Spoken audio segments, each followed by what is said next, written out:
My brother stole the spotlight at my baby shower and smirked in pride. But the next morning, my cold move made my him scream in shock. I started preparing for my baby shower at the beginning of April, when I was already huge at 33 weeks pregnant. My little house in the suburbs of Portland, once quiet, was now filled with cardboard boxes, pastel balloons, and cloud-themed invitations. I didn't hire a planner. No one offered to help.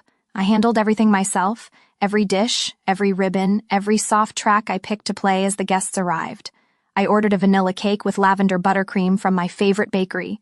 Even though I didn't have much of a budget, I still wanted everything to feel right. I chose a light mousse filling, thinking it would be easier for everyone to eat, especially my grandma, who always complained that sweets hurt her teeth. I went grocery shopping early Saturday morning. Even though my back ached and my ankles had started to swell, I carried the bags home, arranged everything on the kitchen counter, then sat down and caught my breath in silence. No one asked if I needed anything. My mom said she was working overtime at the school library, and my brother Caleb was getting in the right headspace for his high school spring formal. Still, I kept going. I tidied up the living room, wiped down every window frame, and cleared out all the leftover moving boxes from the corners. I washed the ivory tablecloths and carefully pressed each crease flat. Deep down, I had one small hope, a peaceful afternoon, a little warmth, and a sense of being seen. Not as someone who'd made a mistake and got pregnant, like Mom once said, but as someone about to become a mother. Someone trying to do the right thing for the baby girl growing inside her. I made a playlist of soft acoustic songs. It took me nearly 2 hours to put it together. I wanted the atmosphere to be gentle, the kind where people could sit and talk or listen to the quiet hum of a mom-to-be. I imagined my daughter growing up in that kind of calm. The night before the party, I stayed up until nearly midnight, hanging tissue garlands around the doorframe, strand by strand, using craft store glue. No one held the ladder while I stretched to tie them up high. I just hoped I wouldn't slip. At that point, I still had hope. I believed that maybe, just this once, they would show up, really show up for me. My mom used to say, "Everything's going to be okay." I held on to that the way I held the handrail each morning when I came down the stairs. I told myself maybe once they saw all I'd done, they'd smile, hug me, and tell me I did great. I didn't need big words or expensive gifts. I just needed them to see me as part of this family, not the shadow left behind every time it was Caleb's turn. That morning, I walked into the living room and looked around one last time before the guests arrived. The early spring light filtered through the curtains, casting a glow on the sign I'd cut and glued by hand. "Welcome, baby Emma." Beneath it was a small table with pastries, fruit, and a pot of chamomile tea I'd already brewed. I gently placed my hand on my belly where my baby had just kicked hard, like she was excited too. I wasn't expecting a picture-perfect party out of a magazine. I just hoped that for a fleeting moment, I could be the main character in my own story. No one interrupting, no one stealing the spotlight. But I was wrong. People started arriving around 1 o'clock in the afternoon. First came Aunt Margaret, carrying a small basket full of embroidered handkerchiefs and a few worn children's books she said she used to read to me. Then my college friend Jenny, 6 months pregnant, walked in with a warm smile and a silver-wrapped gift box. At first, everything was just as I'd hoped. Soft wishes, gentle laughter, genuine hugs. I thought, maybe this time it'll be different. I started to relax. I even laughed out loud when a 3-year-old, Laura's son, reached up and tapped a dangling balloon with wonder. The atmosphere was simple but caring, and I truly believed this was my day, until my mother tapped her fork against a glass. A sharp ting cut through the room, and everyone fell silent. She stood there in a teal dress, wearing that familiar smile, the one she always had before announcing something big. My dad stood beside her, his hand resting lightly on her back like a seal of support. "Before we cut the cake," my mother said in an oddly sweet voice, "we have some exciting news to share." I froze. My heart started pounding like my body already knew what was coming. The kitchen door swung open, and Caleb walked out, holding up a bright red envelope. "I got into Princeton!" he shouted, his face glowing. The room erupted. Someone clapped. Aunt Margaret gasped, "Oh my goodness, how wonderful!" One of my mom's friends even got up and hugged Caleb like she'd raised him herself. I looked around. No one was looking at me anymore or at the lavender cake. They all surrounded Caleb, my 17-year-old brother, who had never done the dishes or made his bed, and whose tutoring bills I'd paid for the past 2 years. The cake I ordered, with "Welcome, Sweet Emma" written on top, was pushed aside to make room for the pizza someone had just ordered. Someone turned on music, loud, bouncy hip-hop, Caleb's favorite, completely drowning out the soft acoustic guitar I'd picked the night before. The laughter got louder. The room filled with stomping feet, clinking glasses, and the sound of Caleb's friends barging in, none of whom I'd ever met. One guy in a backwards baseball cap shouted, "Party's on, bro!" and fired up a Bluetooth speaker, bass shaking the walls like it was a graduation bash. I stood there, still holding my lukewarm chamomile tea, the mom-to-be sash slipping off my shoulder. No one turned to ask how I felt. No one mentioned the baby. The gifts were shoved into a corner, the Emma banner hidden behind a hand-drawn sign, "Congrats, Caleb, Princeton." A bottle of soda, carelessly opened, spilled across the table, running dangerously close to the cake. I grabbed some napkins and bent down to clean it. My knees throbbed from kneeling, my belly pressing against my cotton dress. As I wiped up the sticky frosting smears on the hardwood floor, a blonde girl brushed past me like I was an old decoration. She didn't say "excuse me." I heard Caleb's booming voice from behind, talking about campus tours and dream dorms. I kept cleaning. No one stopped, no one saw me. Everything revolved around one person, just like always. I was used to that, but this time was different. I forced myself to stand, back aching, hands sticky with frosting and soda. I looked around the crowded room full of people who weren't really there for me. My mother was telling a dramatic story about how she'd sacrificed so much to help Caleb reach his Ivy League dream. My father nodded like he'd personally raised a genius. No one mentioned the person about to give birth. No one noticed me walking out of the noise, clutching my belly. I went into the kitchen, washed my hands, then quietly climbed the stairs. The music kept thumping downstairs, the cheers drifting up like echoes from another world. But in my head, one thought remained. This time, they crossed the line. And I wasn't going to let it slide like I had before. I sat on the bed, legs stretched out, back propped against a pile of pillows, hands cradling my belly like a silent shield. The laughter rising from the living room felt like dull blades scraping against my chest. Downstairs, the party for Caleb's Princeton acceptance was in full swing. In the house I bought, with money earned from sleepless nights, packing orders, handling returns, and making it through low, sale months, they celebrated a success that wasn't mine. And honestly, it never was, at least not to them. I slowly closed my eyes, trying not to cry. But the memories didn't need permission to return. I remembered being 11 and my favorite purple princess dress being shredded by school scissors. Caleb was 9 then. When asked, he just shrugged and said, "I didn't take care of it." My mother waved it off, told me not to be dramatic, it was just a piece of fabric, and I needed to learn to let things go. Caleb got taken out for ice cream right after to forget the fuss, she said. When I was in 8th grade, I was selected to attend a gifted science program at the local university. I brought the invitation home, excited to show my dad. He skimmed it, then asked one question. "Does it cost money?" I nodded. He shook his head and told me to focus on more practical things. 2 years later, when Caleb got accepted into a robotics summer camp, my dad didn't hesitate. He pulled out a check right away. "It's an investment in the future," he said. I lost count of how many times I did chores alone while Caleb played video games all afternoon. I used to think if I worked hard enough, I'd be recognized, but no. When I cleaned the whole house, my mom said, "That's what girls are supposed to do." When Caleb remembered to water the plants once, she praised him for being thoughtful about nature. Then, when I was 19, I decided not to go to college. Not because I didn't want to, but because no one supported me. I once mentioned studying graphic design, but my mom shook her head. "Drawing won't feed anyone," she said. "You should get a stable job."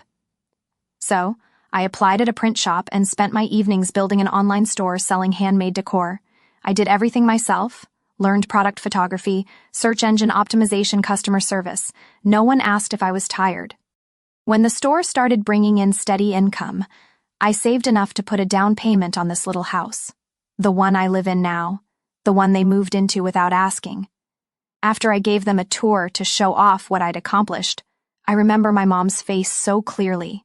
First surprise, then tears, then a soft whisper, "So, the whole family finally has a home." No one asked if I wanted to share. They just brought their things in, rearranged the furniture, and called it our house. Caleb, then a 10th grader, already had a brand new MacBook my parents bought him. I was still using an old laptop I salvaged from a repair shop. I once paid to fix Caleb's car after he dented the back door on the way to tutoring because my mom said, "He's still young. It was just an accident." I still remember going to my first trimester ultrasound alone, driving nearly an hour to the clinic. When I told my mom I was pregnant, she was silent for a moment and then asked, "Does the baby's father know?" No congratulations, no hug. That night, they brought it up at dinner. Caleb laughed and said, "Wow, guess I'm going to have to share the Wi-Fi with a baby now." Every time I think about these things, I ask myself why I kept giving. Maybe I hoped they'd notice, that they'd change, that they'd love me the way I kept trying to love them despite everything. But there's one thing I don't hope for anymore. I bent down, opened my nightstand drawer, and took out a gray folder. Inside were the house deed, utility bills in my name, and a file I'd been quietly preparing for weeks. Bold, clear words, undeniable. I ran my fingers over the first page, feeling like I was touching something sacred, proof that I hadn't imagined the unfairness. I didn't want to cry anymore. I just wanted to reclaim my space. The next morning, just as the sun began to rise, I was already up. The house still carried the sticky smell of spilled soda and melted frosting from yesterday's party. I stood in the kitchen holding a warm cup of peppermint tea, feeling nothing but stillness. In the breeze coming through the window, I could hear Caleb's steady snoring from his room and the creaking of the wooden chair in the living room where my dad usually sat each morning with his lukewarm coffee. I wasn't hesitating anymore. I pulled 3 white envelopes from the kitchen drawer. Each one was sealed, labeled clearly. Diana, my mom, Mark, my dad, and Caleb. Inside was a copy of a 30-day notice to vacate the premises, along with a property deed showing I was the sole legal owner. I placed them neatly on the dining table, the same one where they always left dirty dishes for me to clean. Among the leftover mess from the party, the 3 white envelopes stood out like slashes across velvet. I didn't wait long. At exactly 7:15 in the morning, my mom walked into the kitchen, her hair still messy, holding a mug of soy milk. She yawned, her eyes scanning the table, then stopping. "What's this?" she said, still groggy, but I heard the edge in her voice. She picked up an envelope and tore it open right there. After just a few lines, her eyes widened, her mug tilted slightly, almost spilling. "Oh," she called out, louder now. "This has to be some kind of joke, right?" I stepped into the room from the hallway, calm and steady. "It's not," I said. "I've already sent the official letter. These are just copies for the family." She looked at me like I'd just announced I was selling the house to strangers. "Move out? How could you write something like this? This is our home." "No, Mom," I said, looking her in the eye. "This is my home. I bought it. I pay the mortgage. I cover the utilities, the internet, even the plumbing repair you called an outrageous couple hundred a few weeks ago. It's all me." My dad came in from the living room, still groggy but frowning now as he looked at the papers on the table. He grabbed one, skimmed it, then turned to me. "What kind of stunt is this? You're pregnant, and now you want to cause stress in the house?" "It's because I'm pregnant that I can't keep living like this," I said, placing a hand on my belly. "I don't want my daughter growing up in a house where her mother is ignored and walked over every day." Caleb finally wandered in, hair a mess, headphones still around his neck. He looked around and asked sleepily, "What's going on? Why is it so loud?" "She's kicking us out of the house," my mom hissed, her voice sharp like metal scraping glass. Caleb looked at me like I was some villain in a movie. "Are you serious? Just because I got into Princeton yesterday, that was no big deal." I let out a dry laugh. "It's not just because of yesterday, it's because of every day before that. Every time you got favored and I was told, 'You're the girl, you should be more understanding.' Every time I achieved something and Mom said, 'Don't brag too much.' When I got pregnant, everyone acted like nothing happened. But when you got that acceptance letter, the whole world stopped spinning for you."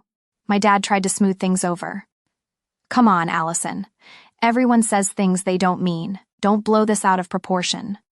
You're calling the years I spent being treated like a maid blowing things out of proportion? I cut him off. I paid for this roof, but Mom told the neighbors the whole family built this together. Caleb wrecked his car, I paid to fix it. And Mom scolded me for bringing it up too much. No one ever asked if I needed help, if I was tired, if I was okay.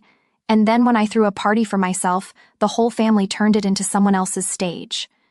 No one said anything for a long time. No one could argue. I looked at my mom, now trembling, eyes wide with disbelief. I'm not doing this out of hate, I said. I'm doing it out of love for myself, and because I refuse to let Emma grow up in a family where everything comes at the cost of silence and self-sacrifice. Caleb took a step back. So, where are we supposed to sleep? At a hotel or something? I've planned it, I said. I have a list of short-term rentals, movers if needed. One of my friends even offered to help pack. You have 30 days. My mom stared at me like she had no idea who I was. Maybe she never really did. I turned and walked out of the kitchen, leaving behind stunned faces. Each step I took was a reminder of something they couldn't undo. This time, I wasn't backing down. This time, I chose myself. In the days that followed, the house felt like water stretched tight before a storm. No one said anything direct, but every slammed door, every side glance, every heavy step in the hallway sent the same message: they weren't leaving without a fight. My mom started her emotional campaign the way she always did. She called Aunt Hannah, the only relative in Arizona I still talk to, and tearfully told her I was kicking my parents out while pregnant. A day later, I got a long message from Aunt Hannah. Sweetheart, no matter how upset you are, don't let your daughter grow up without her grandparents. Family is forever. My eyes were truly red. My dad took a different route. He suddenly started doing chores, things he hadn't done in all 24 years I lived with him. He wiped counters, took out the trash, even tried chatting with me in the mornings. Did you sleep okay? But I knew exactly what that was. Not guilt, but strategy, a way to soften me, to pull me back into the beautiful daughter role they had always assigned me. Caleb didn't bother hiding his hostility. He started blasting music in his room, slamming doors every time he walked past me, and didn't hold back with snide remarks at dinner. One night, as I was arranging flowers on the table, he walked by and muttered, "Not sure how you plan to raise a kid when no one's around to help wash the dishes." I didn't respond. I just quietly tucked another sprig of lavender into the vase. Then things went beyond what any family should tolerate. One Tuesday morning, I received an email from a major supplier, someone I was negotiating with for a potential partnership next quarter. They said they'd heard some things from a relative about me showing signs of emotional instability and possibly being unfit to manage operations after giving birth. I sat frozen in my office, staring at the flickering screen, then exhaled slowly. I knew exactly who was behind it. I printed the email and filed it into the gray folder, the one where I kept all legal documents. I'd hired a lawyer the week before, a friend of an old friend, well-versed in legal eviction processes in Oregon and not swayed by pleas of, "But they're your biological parents." I didn't get angry. I didn't call to confront anyone. I just forwarded the scanned email to my attorney, along with the records I'd been collecting, utility bills, home repair receipts, the mortgage agreement, even photos of the house when I moved in, completely empty before they arrived. On day 17, my mom started crying loudly every evening. She didn't talk to me directly, just made dramatic laments in the living room about sleepless nights worrying about Allison, about thankless sacrifices, and the nights she stayed up when I was sick as a child. I walked past, noise-canceling headphones on, and kept updating the baby registry on my laptop. On day 21, Caleb tried playing the responsibility card. He sat across from me in the kitchen for the first time since getting the notice. "If you kick us out, I'll have nowhere to study," he said, voice trembling. "I could lose my scholarship. I might not even get to go to Princeton."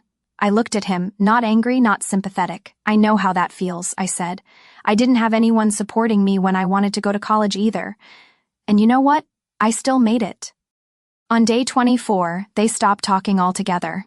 No more crying, no more guilt-tripping, just a heavy silence, thick like fog, the kind that doesn't lead to reconciliation, only quiet preparation for the inevitable. I kept everything going as usual: work, rest, prenatal checkups. My best friend, Clarissa, came over a few times to help set up the baby's room. We played soft music, chatted about baby names, and picked out a few wall decorations. I tried to build a small world for my daughter, one where no one could take away my role as her mother. Day 30 arrived on a calm, sunny morning. I woke up early, not out of worry, but because my body had grown used to the peace of not being interrupted. They packed in silence. My mom walked the hallway with a stiff expression. My dad said nothing as he dragged suitcases down the stairs. Caleb, the last to leave, stood in the doorway with his backpack slung over one shoulder, staring at me. "You'll regret this," he said, voice dry. "No one's going to stand by you forever." I just nodded.